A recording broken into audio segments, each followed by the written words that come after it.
Welcome to the story of immortality. You're about to enter a magical world.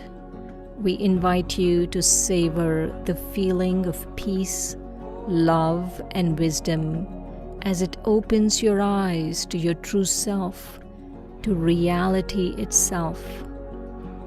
The sessions are designed to uplift you as you access the subtle, eternal spiritual universe that moves within this physical world.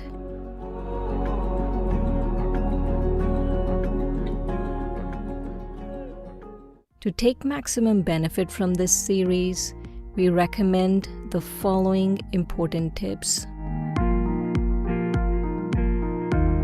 Sit in a quiet place where you can be alone for an hour. We ask you to take this time out and be with yourself with no distractions. Sit with your spine straight, either in a comfortable chair or on the floor. This will ensure that the energy flowing in your body will support what you're hearing. Keep your phones in silent mode and away from you in another room for the whole hour. We encourage you to keep your camera on. Our experience has taught us that other participants will be inspired to see you. We will record these sessions. Only the speakers and not the participants will be recorded. 5 languages are available for translation. To select a language, click on the interpretation button, and then you can opt for Hindi, Spanish, French, Telugu, or Tamil by clicking on one of them. This is our registration link. It is not mandatory, but if you would like to receive the recordings and other information, then do register.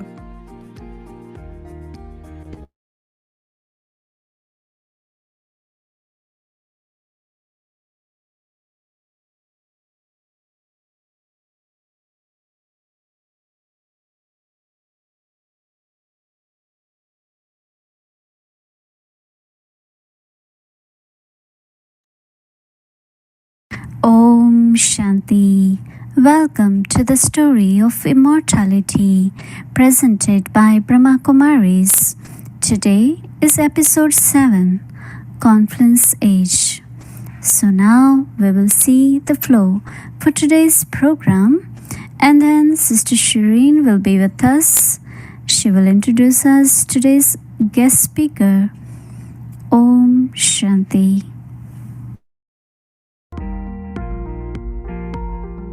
This program, The Story of Immortality, will enlighten you through insights,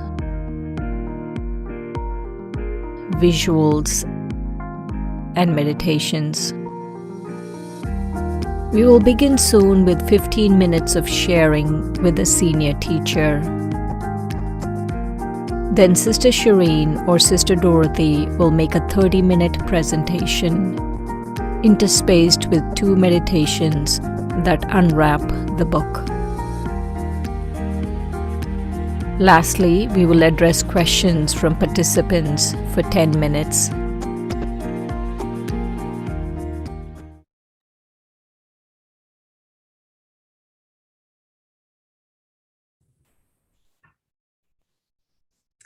Good morning, good afternoon, good evening, everyone. Om Shanti, welcome, greetings of peace.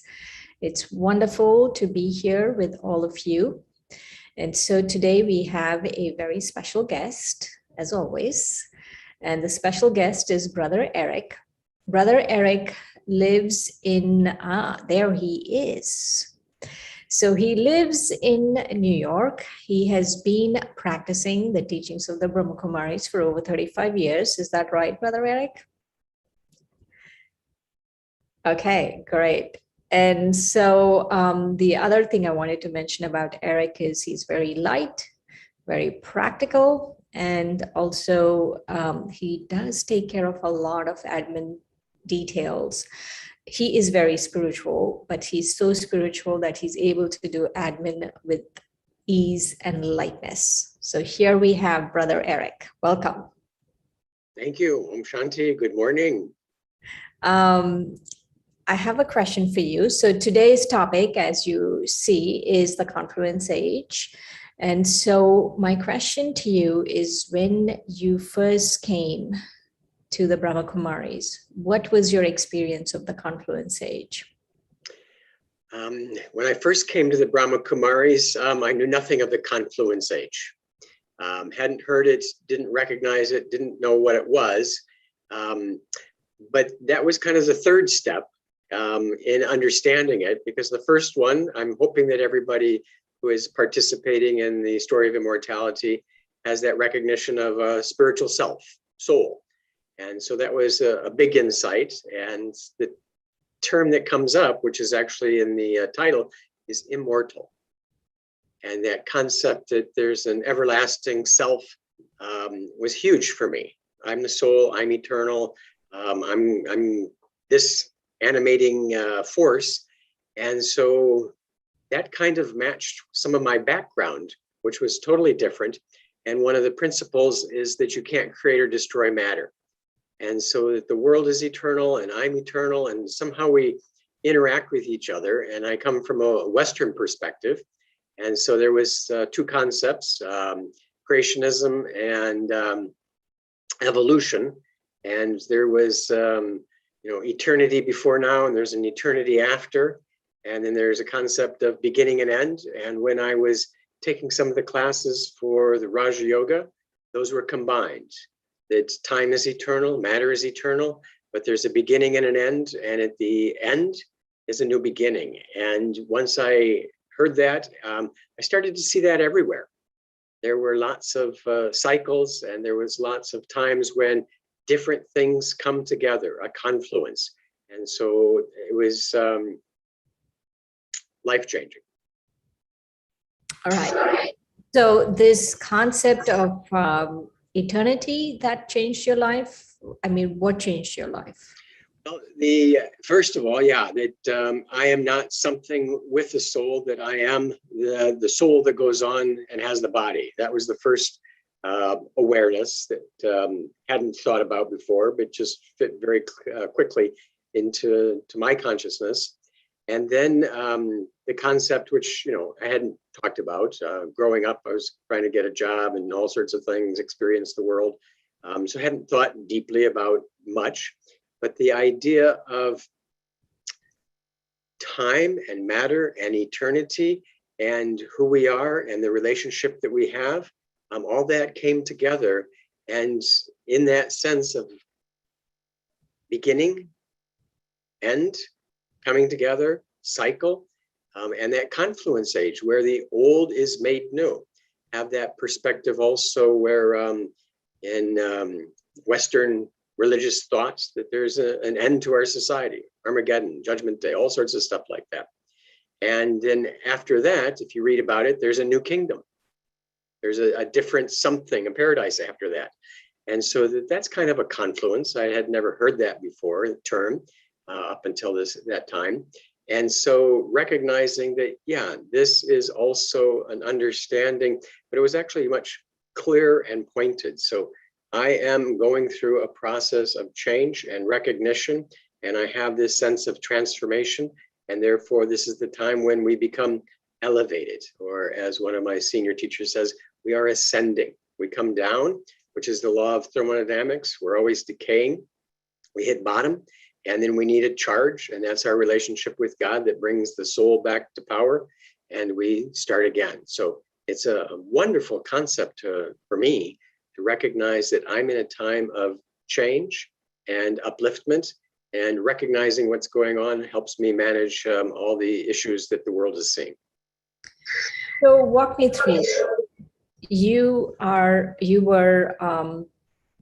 brought up Christian, Yep. like you're saying, And so where were you when you finally dawned on you that, this is something you want to do with your life? I mean, walk us through your personal experience of this. Okay.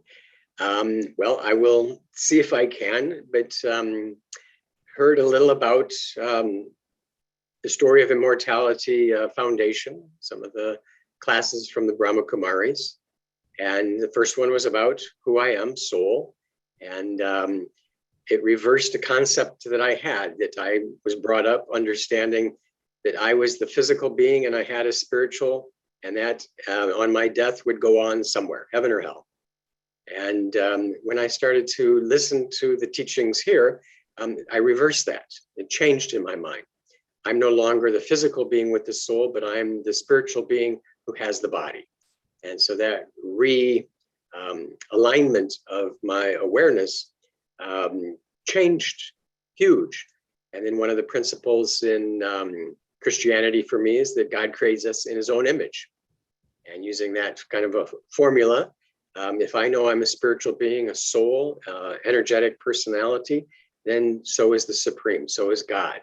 And so then I could have a relationship. And that was another wonderful feeling for me, that I can direct my thoughts and connect to a source of energy and power and have that. And the concept then that I'm here in a body, and so how does the world work, was very clearly explained in my understanding, that it starts fresh, new, Garden of Eden, paradise. We lose that for whatever reason. We go through time. We seem to lose our power. But at the end of a cycle, there is a new beginning. There is a change. There is a relationship. There is a re-empowerment. And that's the confluence age.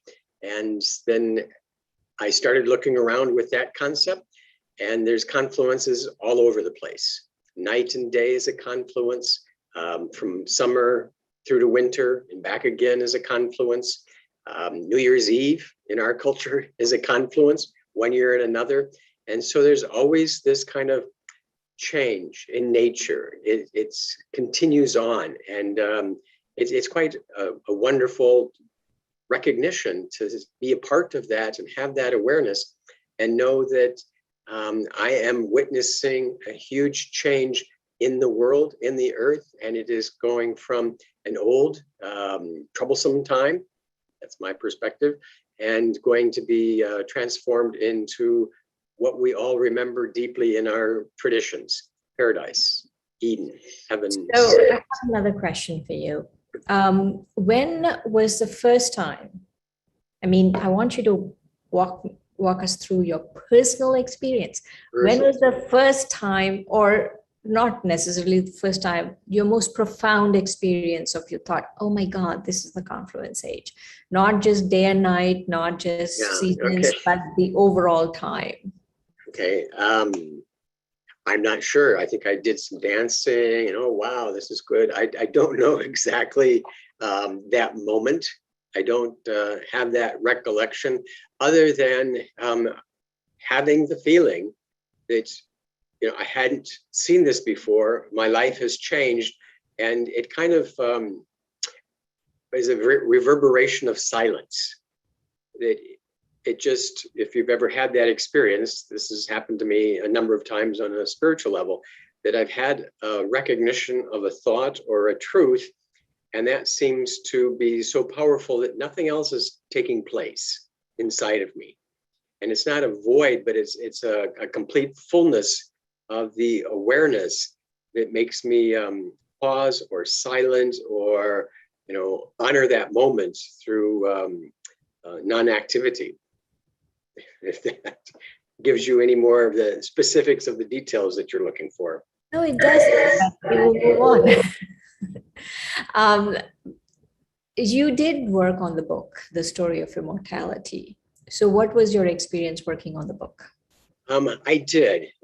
There were a couple different gatherings, and I was in the first part. And it was one of the best projects I've worked on, because the tasks that we had some meetings when this was being thought about.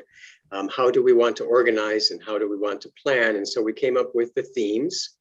and karma and soul, supreme soul, confluence age, the variety of the chapters, and we were assigned to some of the topics. And our assignment, and this was a while ago, and this is before the materials that we were sourcing were available online. And so we had asked for a printed copy of the 5 years of the spiritual discourses, Merle's, if you've gotten that far, the topics, the source materials. And so we were each to read 5 years of these classes and highlight and identify parts and sections and paragraphs, sentences that were aligned with that. And so my work was to do exactly what I had wanted to do. The research was to look and read and collect and identify and then kind of assemble those in some sort of format. And then there were some writers and editors who did a lot more of the finishing touches. So what topic was yours? Good question. I think it was karma in that sense. It wasn't soul, it wasn't supreme soul. Others wanted to take that. And so I kind of worked with what everybody else wanted to do. But I believe that was my topic. Okay. Okay. So I have one final question for you. Sure. What is your experience right now? What is your experience? How do you feel about the confluence age in this moment after 35 years of going through whatever this incredible journey you've been through? Okay. What is your experience of the confluence age? It might be easiest to be understood by a very classic phrase that it's always darkest before the dawn. And so my sense is that we're in a confluence age, that we're in a time of disparate energies, where there's old and doesn't take much to find things that don't work quite right. No one in my circle of friends would say everything is perfect and this is heaven. They can look around, see things that aren't there. And so understanding that we're going through a beneficial change and transformation helps me not get pulled by the immediate responses, sorrows, that people often have in these cases. Because there's a lot of stuff that's going on that is very unpleasant in the world. Understanding at a deeper level helps me be stable in watching and understanding and knowing what's going on, and knowing that it's a process that we go through and that souls are going to be fine, we're eternal, but the situations is actually a huge transformation in consciousness and the resultant of the matter world. So makes me more secure in what I'm doing, and therefore I don't have to worry so much. And that makes me more available to help. So you have been teaching for about 35 years now, right? So when you told people before, even not necessarily in a teaching environment, but your friends and family and all of that, when you told them about, oh, this is the confluence age or things are about to change drastically, no one believed you, I'm guessing 35 years ago. And 35 minutes ago too, yeah, sometimes. Oh, it's still this. That's my question. Is it still the same case? I mean, it seems to me that different people have different times and are ready at the. No, what's your personal experience? Do you feel when you're talking to people, are they more receptive to the fact that there are, cosmic changes going on? I think a lot of people. Not a lot of people. Tell me about the people you are interacting with. Which is very few. Okay, so not the Brahma Kumaris. Any other people you're interacting with? What's your experience? Not an awareness of it. Not seeing nothing's kind of changing. I'm thinking of some of my relatives and some of their friends. It's just not in their consciousness to think about it. Okay, the world's going to end. Okay, where should we go for lunch? That type of a sense. So, and different people, there's a readiness for some, and there's I don't think there's a denial, but there's kind of a resignation. This is where we're at. We're doing our best. We're lucky that we're not in this situation. So, that's a perspective. All right. Thank you so much for being with us, Brother Eric. Not a problem. Great to be here. Thank you. Thank you. And now we have Sister Dorothy. She is going to take us deep into the confluence age. There she is, our angel, Sister Dorothy. Greetings of peace and welcome. It's so nice to see all of you beautiful souls. I love when you have your videos on. So if you don't have your video on and you can put it on, please do so. So today we're going to go over more of your journey, your magical journey. But before we start that, I just had this inspiration this morning while the beginning was happening. And I pulled up some blessings, and I just pulled one out. And I'm going to read this blessing because this blessing is for everyone who is on the call right now. This blessing is for you. You make the impossible possible by allowing the wings of your dreams to guide your heart and the depth of your experience to guide your head. And I'm sorry I don't have that printed out for you where you could take a picture. Maybe next time we will start doing this weekly every time for you so that you'd have a blessing for the day, because this is what we usually do here at Peace Village and at many Brahma Kumaris places. So we're going to start again, putting up. Here we go. We're ready to go. Your story, the story of immortality.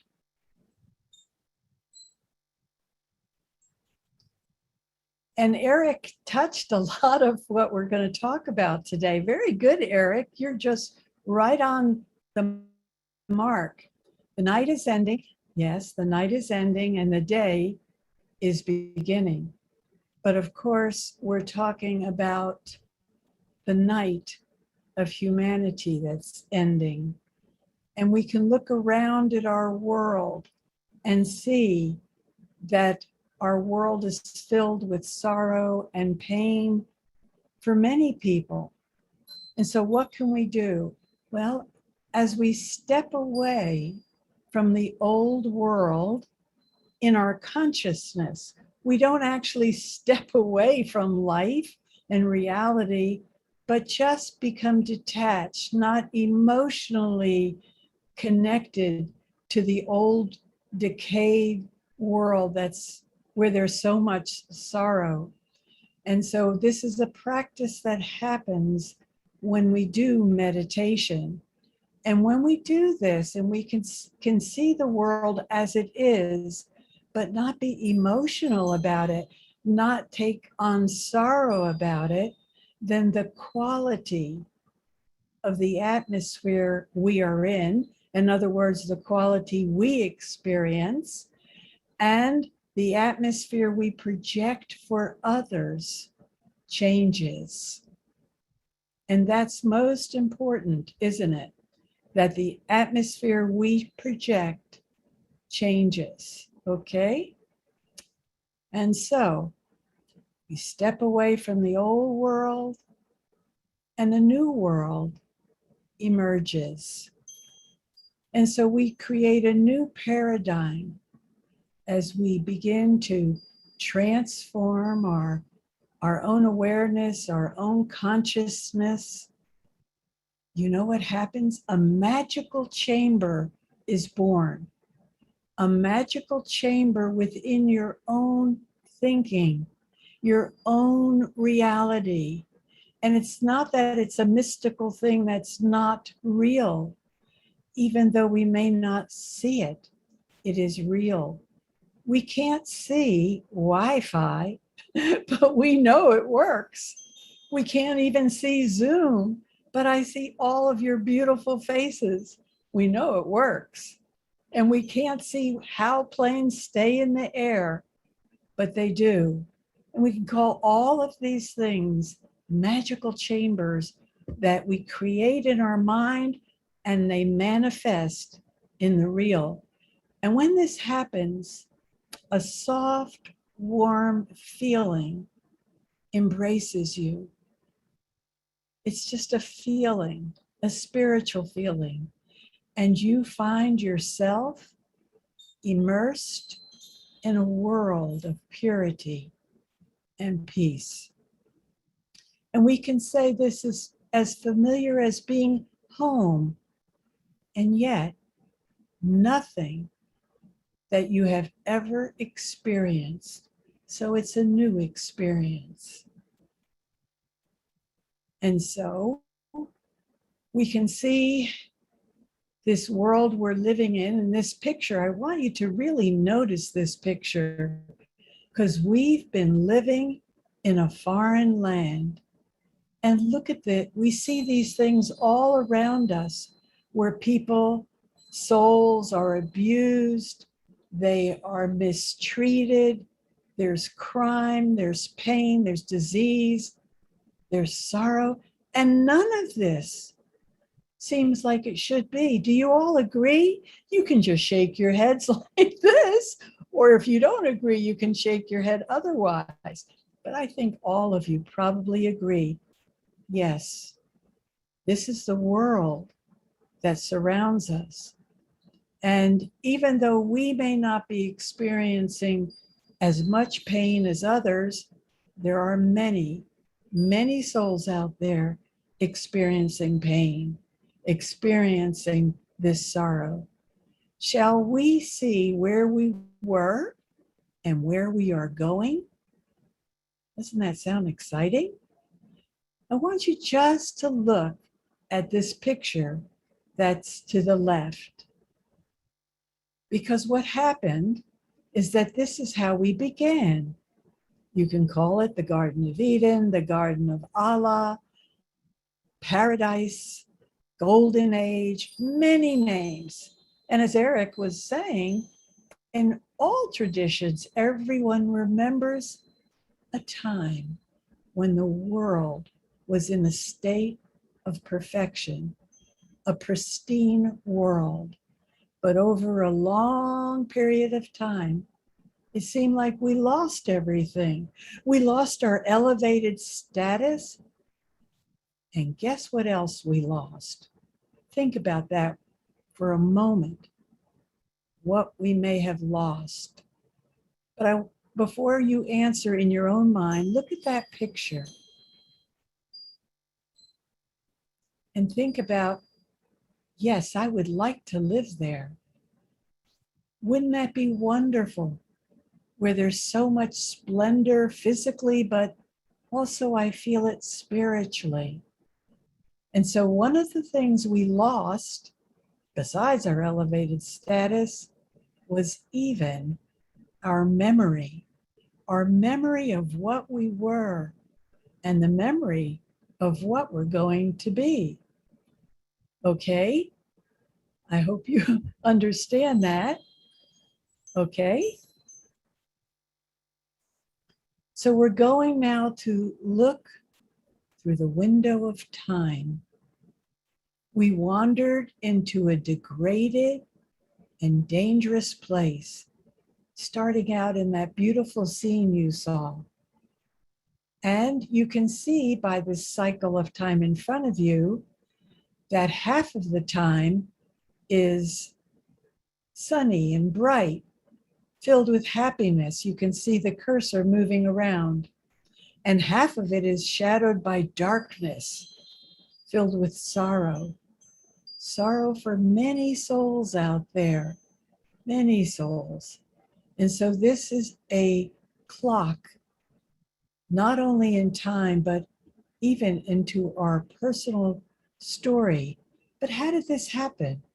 Well, we did start out in a place of perfection, but because of the law of entropy or the second law of thermodynamics. We're bringing a little science into the scene. Everything in the physical dimension goes through this degradation, goes through a state of purity to impurity, a state of fullness to lack. And so we too go through this. And I remember one time when I was a teenager, I had a beautiful dress and I wanted to save it forever. And I put it in the closet and I wasn't going to wear it. And by the time I took it out of the closet, it didn't look so beautiful anymore. So this is where we are today in this degraded part. And it's time to return to what we were,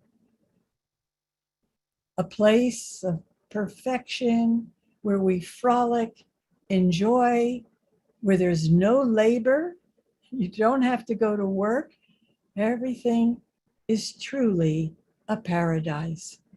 So God comes now at this time to teach us what we must do to reclaim what we have lost. You see, we were sovereign with extraordinary powers and vast, vast fortune. Physical fortune, but even more than that, there was a spiritual fortune, love between all of us, a place where we only knew peace, happiness, and love.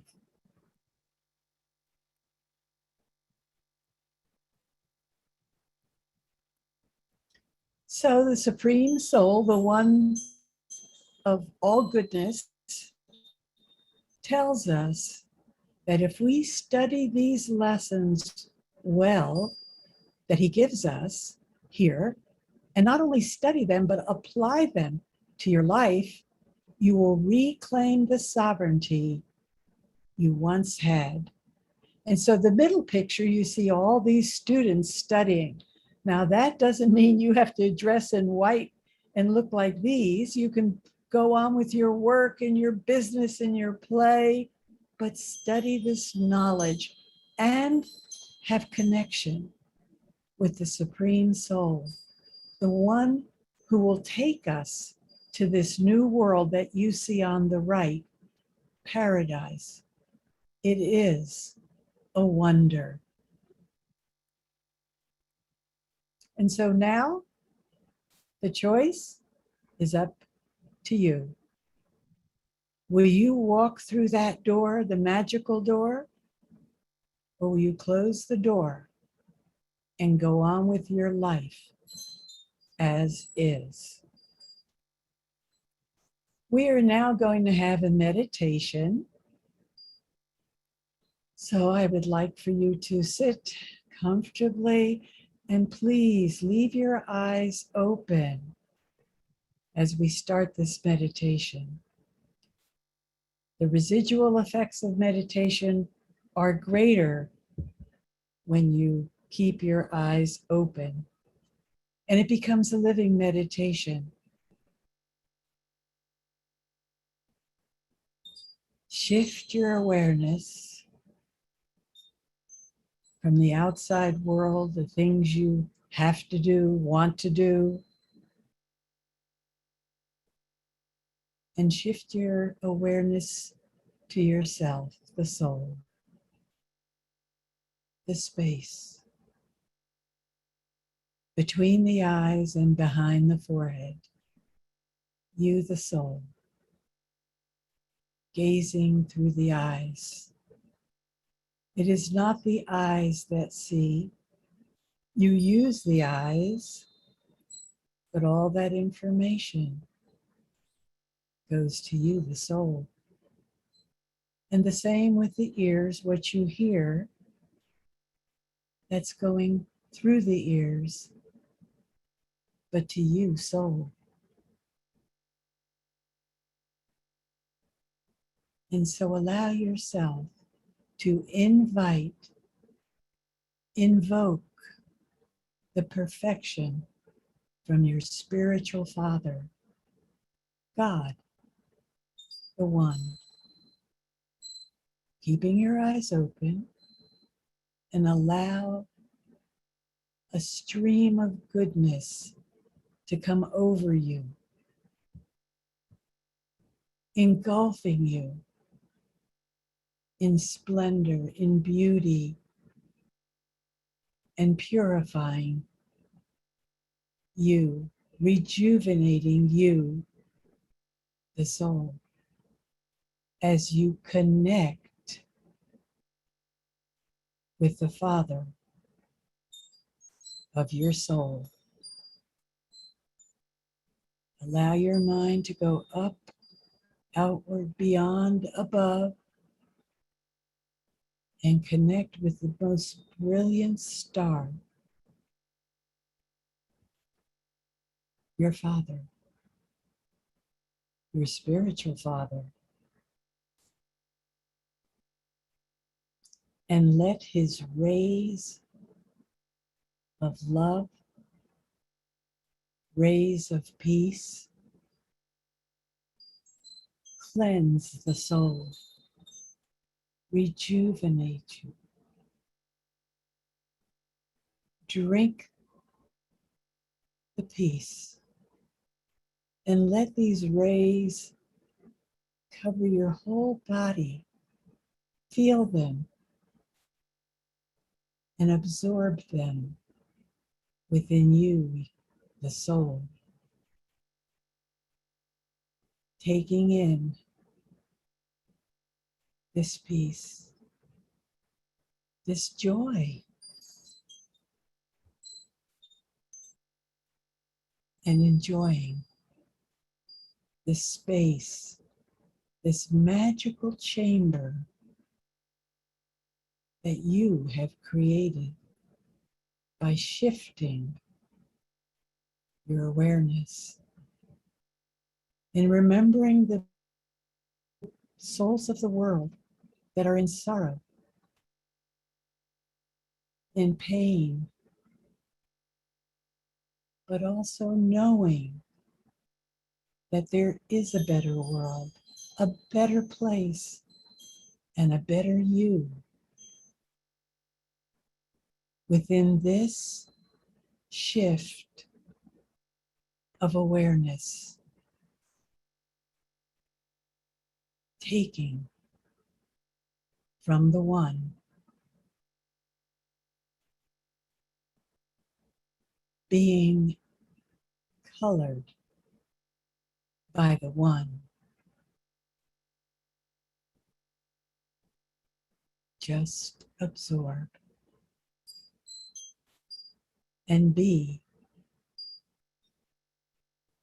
who you were meant to be. Feeling good, being good, and just remember your past, your future. Remember you at your best.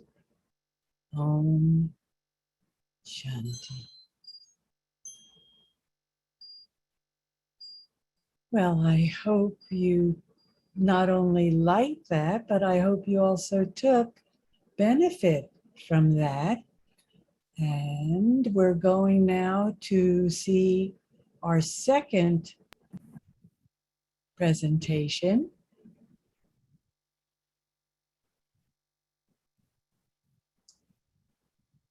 Okay, so the night is ending and the day has already begun.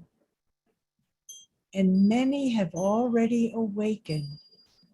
Some of you have already awakened, and some of you are just beginning to awaken. And it's an exciting time.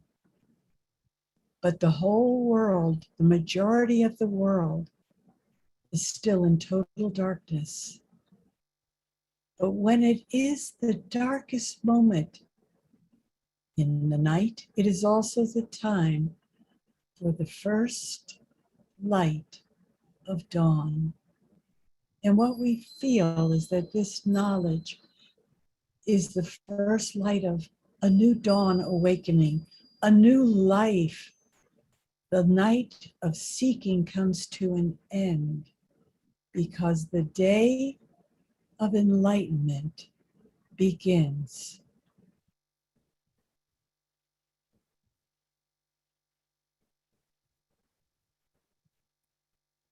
And it begins when we shift our consciousness. If you will study these lessons given to you here and apply them in your life, you will reclaim the sovereignty you once had. You will reclaim the memory that you lost. But one of the most important ingredients in this study for transformation is created in silence. Silence, the language of the soul. And we can even see how a butterfly emerges from a caterpillar crawling on the earth because he goes into his cocoon and his chrysalis. And in that introversion, in that silence, the original self, the language of the original self, the soul emerges. So the importance of silence. Okay?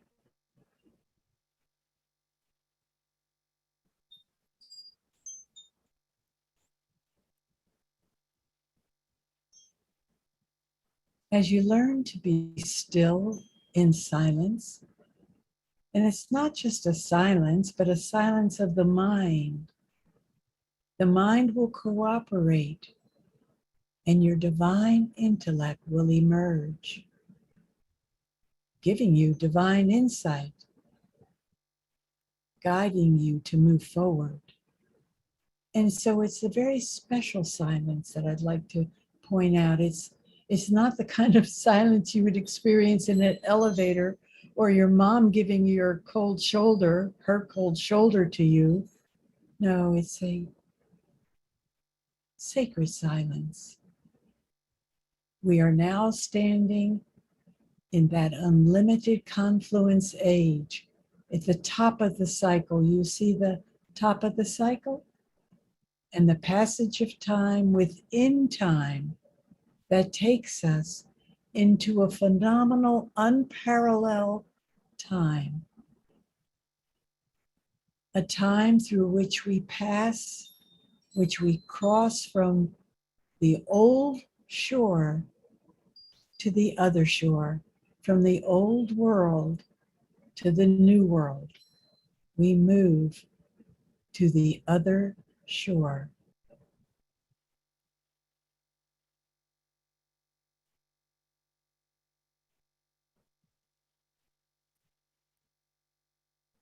And so this time is a celebration of a new direction in life. We say farewell to the old, congratulations to the new. And it's not just to the new, but farewell to the old patterns of thinking, tendencies, habits, and celebration to new zeal, enthusiasm, and pure elevated thinking.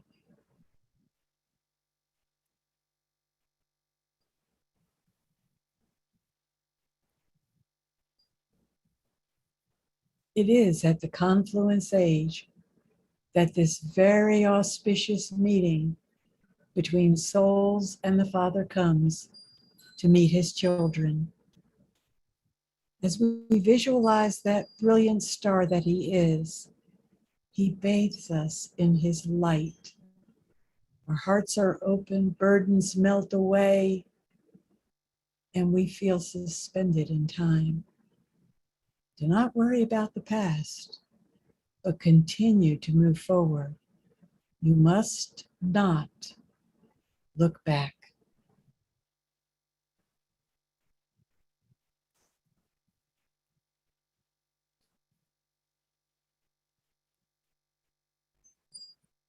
And so the ordinary becomes extraordinary as we move into our own silence, our own stillness, allowing each drop from the Supreme to elevate our lives. And this describes what the Supreme Soul does through knowledge and through connection. And we'll now have our last meditation.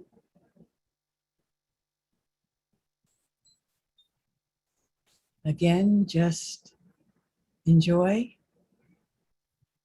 sitting comfortably with your eyes open.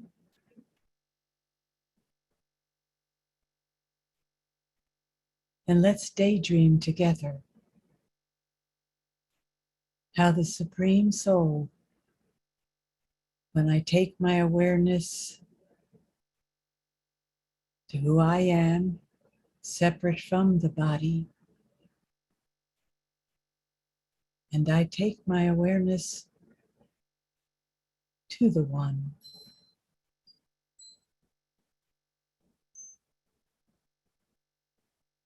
And I begin to absorb and allow myself to be colored by His purity.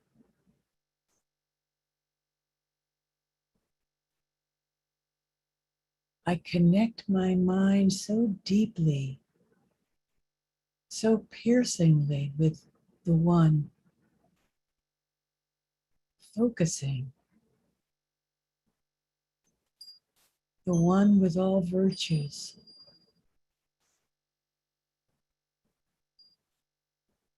Connecting, taking,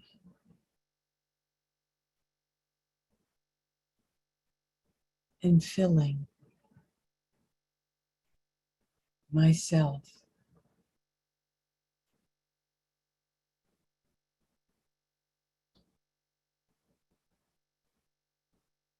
Filling myself with the highest on high purity, wisdom, peace.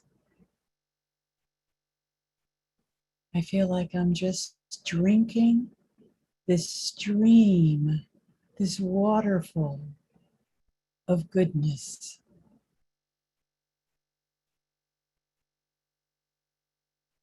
Taking every drop in,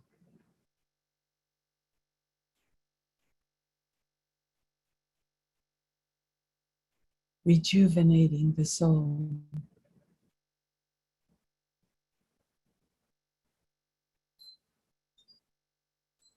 Becoming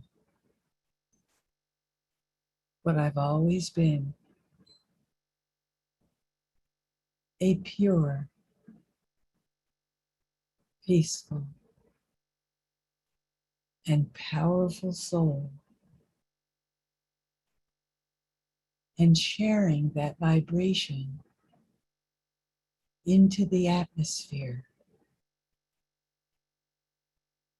making the whole world a better place.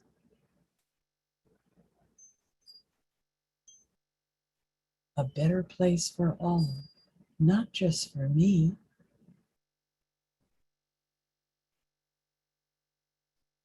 And all I have to do is sit in my stillness, remember who I am, remember who my Father is, and just keep filling myself with divine energy,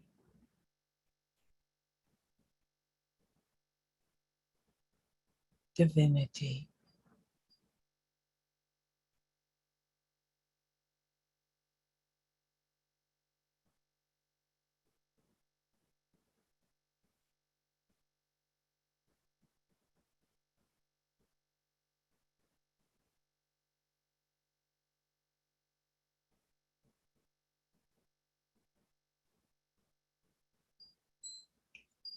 I bring my attention back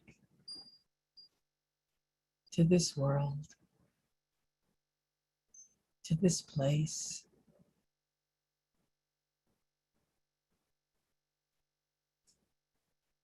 But I keep with me the energy I have accumulated, the energy that surrounds me. And I become that perfection again. Om Shanti.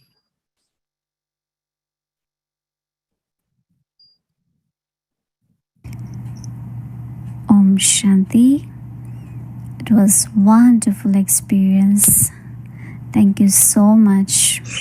I'm sure everyone who is here with us today must have received a lot and experienced a lot.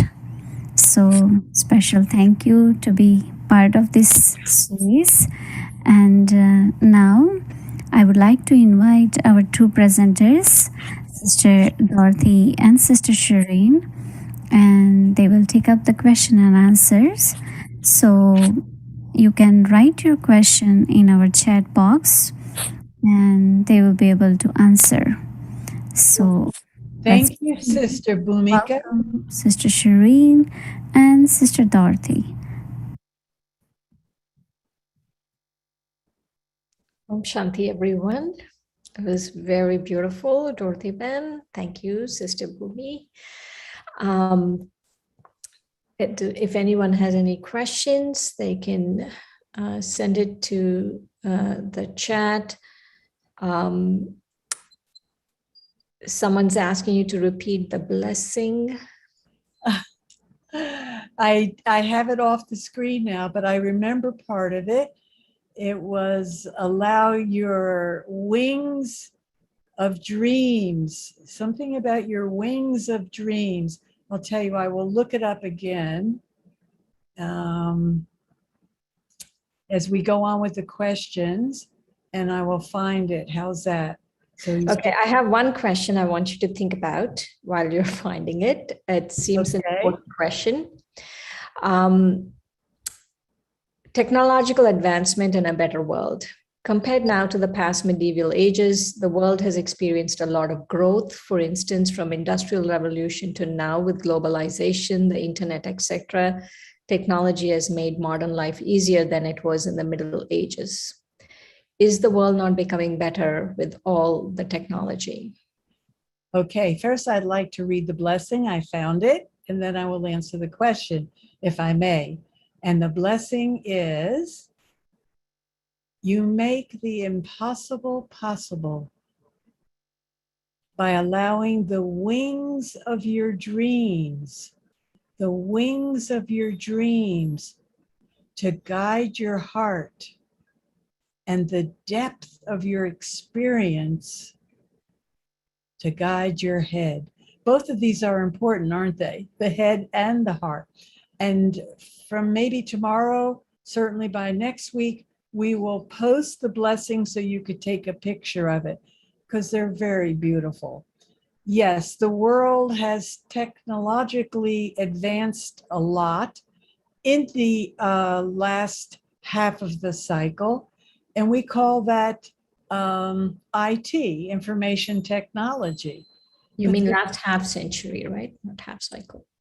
Did I say century? No, you said cycle. It's century. Well, not half the cycle. Well, but half the cycle we've also been advancing. There's been many advances in shipbuilding and different things. I mean, but anyway, so but there's a technology that is even greater than information technology, And that's a new IT. It's called inner technology, because it's the inner technology that created all of that outer technology of Wi-Fi and airplanes and jet bombers and all of that. And when we understand the self, and when we connect with the supreme soul, the purest energy that is, then everything we create will come from a place of wisdom and will bring benefit. And so the things we create now, a lot of the things we create bring sorrow. Even airplanes, there are crashes, disease. We have new cars now that drive themselves, but more people die in automobile accidents than in all the wars. And so there's that sorrow there too. Yes, there has been technology, but the technology in the future will be a pure technology that will never have the capacity to bring sorrow. All right. So another question. Thanks for the beautiful insight. What is a practical way to remain untouched by pain when pain is everywhere? I'm sorry, your voice wobbled. What is a practical way to remain untouched by pain when pain is everywhere? Well, as you become more soul conscious, I might cut my finger. It might hurt a little bit, but it's not going to cause me a lot of sorrow. I know it's going to heal and it'll be fine. And I too, when I see so much pain around in the world we live in, I know that all these souls will come to a place where they will be liberated. And knowing that this is just a play, a drama, and we're actors in this drama, as I become more soul conscious, I'm able to detach emotionally.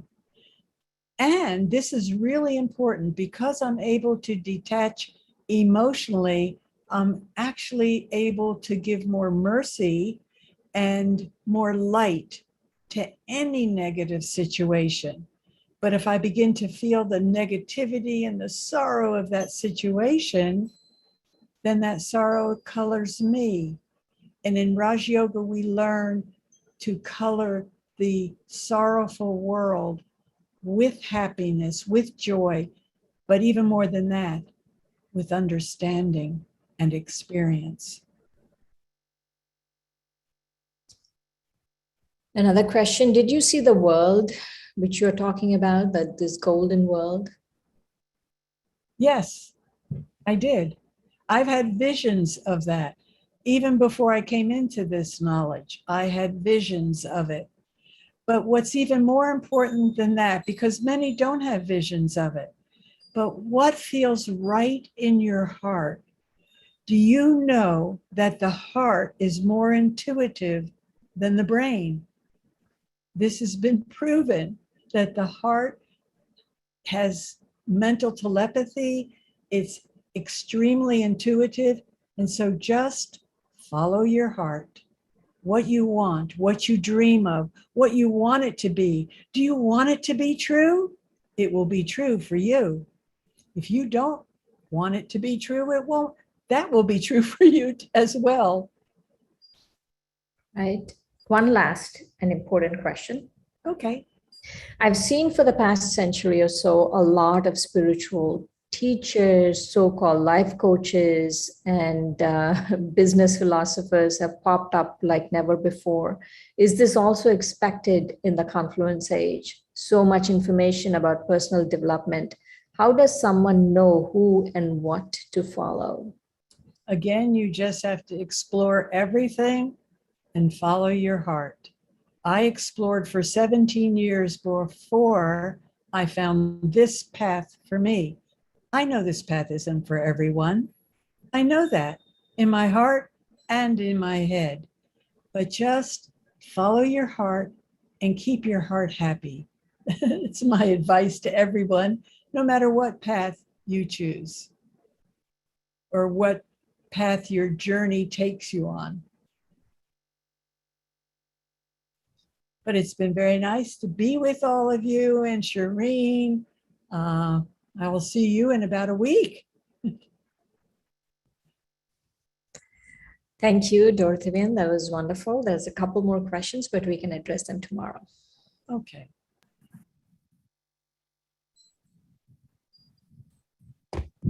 Thank you everyone to be with us today, and we look forward to see you tomorrow again.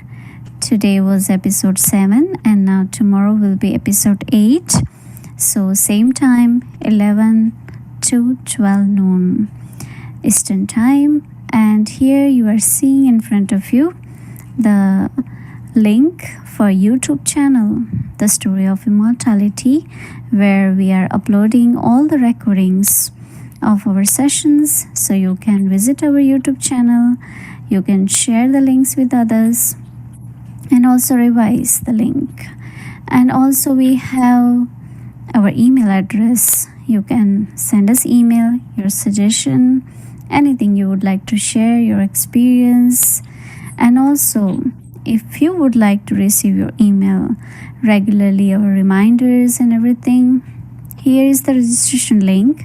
Please visit our registration link, fill out the form, and you'll be able to receive the emails regularly. And also, we have our Brahma Kumari's website, where you can find the Story of Immortality audio link. And also, if you would like to buy from our bookshop, it's available on our website. So please, you can take a photo of this, and see you tomorrow. Om Shanti.